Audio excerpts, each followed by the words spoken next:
It's Wombat Jones for Ramen Chokehold. I am here with the #1 ranked light heavyweight in the country. He's the current reigning and defending Hex Fight Series champion. And I'm here with Jimmy The Brute Crute. G'day, mate. How you doing? How you going, Wombat? Good to talk to you and sit down. Thanks for having me on the show. Mate, it's absolutely my pleasure, that's for sure. Trust me on that one. And, mate, let's get straight into it. And maybe not too many people might have heard your name, but they will be soon. So I just wanted to talk to you firstly about, like, your origins. You know, where did you start in martial arts? You know, tell everyone out there, you know, how you got your beginnings and what drew your attention eventually to MMA. So I started martial arts when I was 4. I started Zendukai Karate, just for something to do, some self-defense and discipline, like all kids do it for. And then I did that for a few years, and so it was good and stuff. But then I discovered grappling in judo, and I did that for 4 years.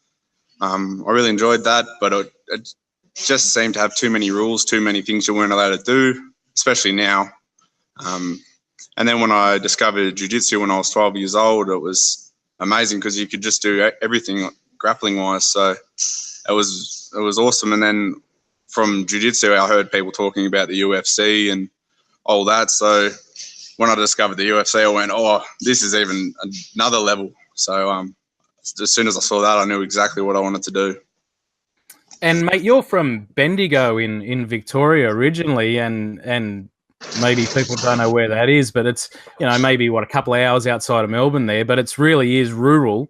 Yep. And you were travelling all the time to Melbourne to get your training, and sort of what was that like, and what made you make the decision to actually move to Melbourne when you're only 18? Well, I'm actually in Bendigo now, down at Stewie's house of jiu-jitsu. I just finished up training down here, so I still come down here once a week. But yeah, when I was living in Bendigo, working full time, and the training, mainly the sparring, and of course Sam's up in Melbourne, so I was travelling down. But I was in the car for 18 hours a week, back and forth, and I was working full time in Bendigo. So, and by the end of it, I was actually 19 when I moved, so I did that for a few months, bit under a year, driving back and forth, and it just took a toll on me too much. So I just had to make the move down there, take a risk, move down there, and now I still travel back once a week, but I'm in the car 4 hours a week now, not 18. Well, that's a lot of a difference, mate. And you've got your finger over the camera a little bit, so take that away. And you mentioned Sam, so I did want to bring up Sam, and we're obviously talking about Slammin' Sam Greco, and he is one of the OGs of Australian combat. What's it like training with a guy like that, and how does that inspire you? Mate, I remember the first time I saw a Sam Greco fight. I was 15 years old, and one of my mates told me about K1.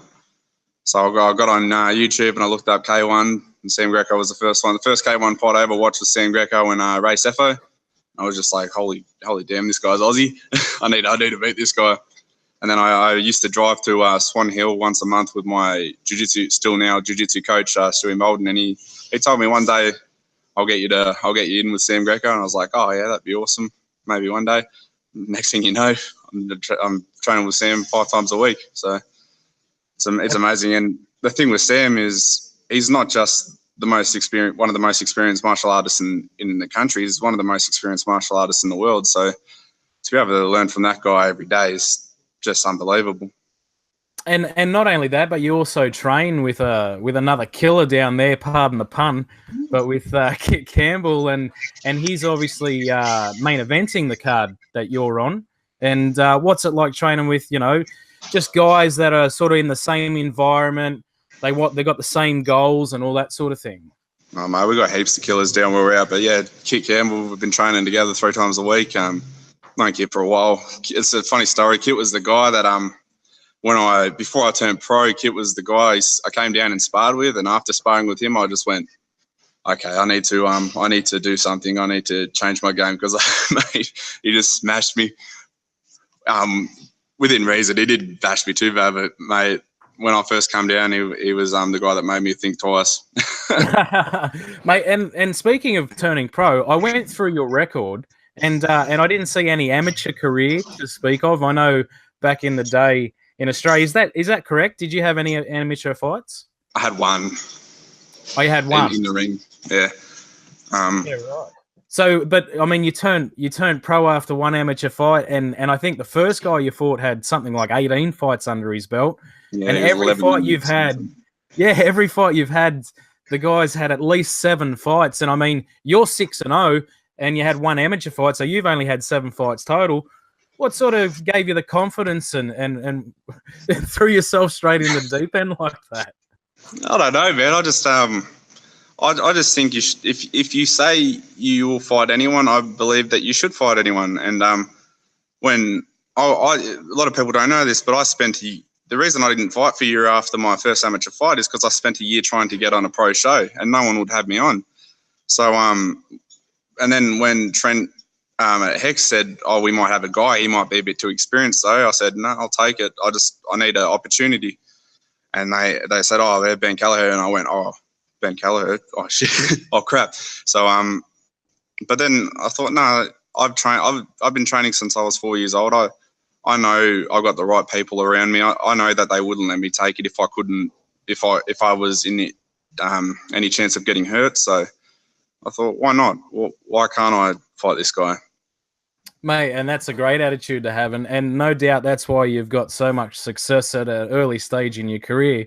And I mean, if you win your next fight, you're going to go to 7-0, and that means you would have completely cleaned out the whole Oceania region of light heavyweights.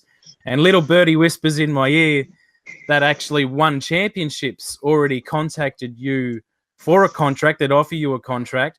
But you think after this fight, that's your next step? It's UFC, One Championship, Bellator, all the big names, and starting to really get your name out there worldwide.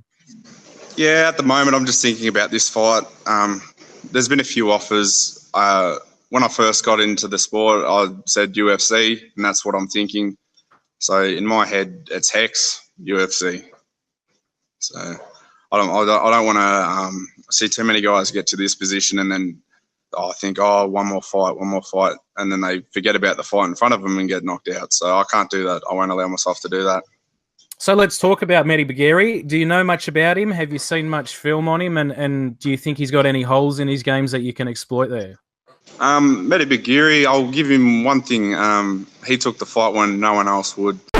It's Wombat Jones here for Ramen Chokehold, and I'm here back live with the Hex Fight Series Light Heavyweight Champion, Jimmy The Brute Crute. How you going, champ? Good, mate. How are you? Mate, I'm fantastic. I'm in the Kingdom of Thailand, actually, so I'm on the road chatting to you. And sorry about this morning. There's a little bit of a mix-up with the times and that, so I'm publicly apologising for it, buddy. It's all right, mate. Now, mate, I'm speaking to you a little earlier than what I thought it would be, but we did an interview a couple of weeks back, which I haven't released yet, and luckily I didn't release it. But mate, you've got another change of opponent, and I think I seen you put up on social media that that's actually your 4th opponent change for this fight. So, mate, why don't you let me know who you're fighting now, and what you think about him? Yeah, so it's the 3rd opponent change, 4th opponent. Yeah, so I'm fighting Do Hwan Kim from Korea. He's 9-4. He's I think he's the 1st or 2nd ranked light heavyweight in Southeast Asia, and yeah, he's fought some of the best in the world, and he's not going to win much 23rd. And mate, I wouldn't want to waste this opportunity because like I said, it's been a couple of weeks since I spoke to you. And how's camp been going? I mean, it was going well a couple of weeks ago, but anything changing, or are you still the ball's rolling? Mate, the ball's still rolling. We're tapering off now, which I always love fight week because you always feel like you're about to break up in fight camp, and then fight week, everything just gets relieved. You get to rest. You're doing maybe two 30-minute sessions a day, not 2 hour and a half, 2 hour sessions a day. So no, everything's feeling good. I'm feeling ready to go. All is well for March 23rd. Fantastic, man. Now, listen, if people are still sitting on the fence, they want to know, if they want to get tickets or that, how do they get tickets? How can they support you, mate? Just go to hexfightseries.com and they've got their tickets on the website. I've sold all my tickets, so I don't have any left. But be sure it's going to be an awesome card from top to bottom. We got some great fighters on there. My boy Jack Jenkins, he's fighting a Korean as well. Tommy David and Sean, I can't even pronounce his last name. That's going to be a good fight. I trained with both them boys, so I'm looking forward to that one. And obviously my boy Kit Campbell. We're gonna send a message. Don't worry about that, mate. I'm so looking forward to it. I'm gonna catch it, even though I'm over here in Thailand. So, mate, cannot wait.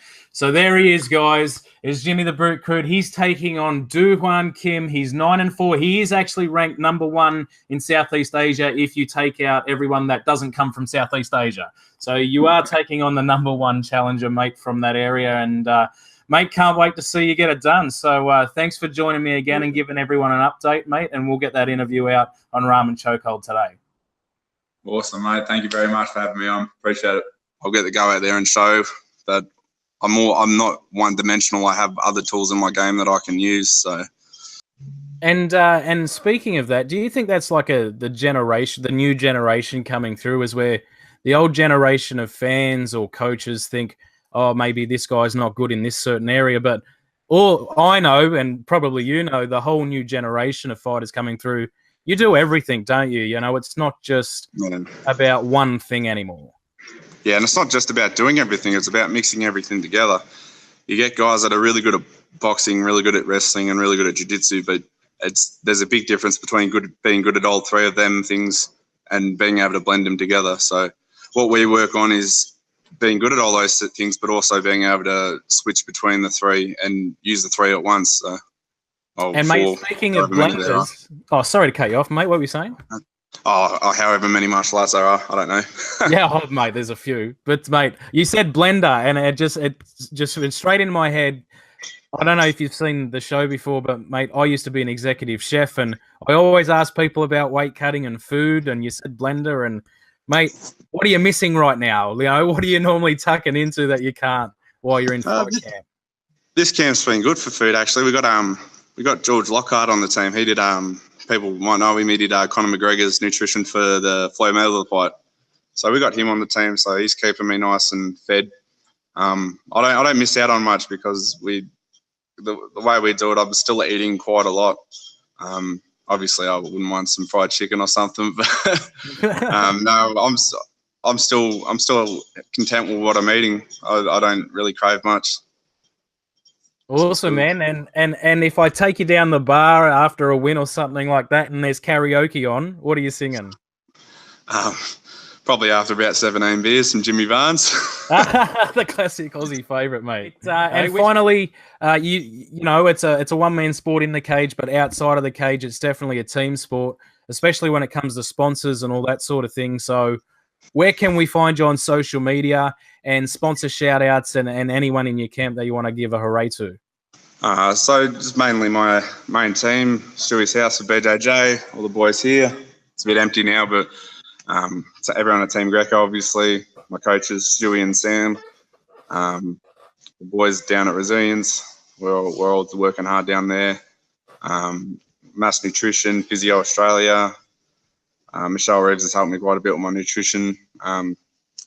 Punish Fight Gear, give me all the good stuff to train in. So, no, all those guys, I'm very grateful to have the people around me that I do.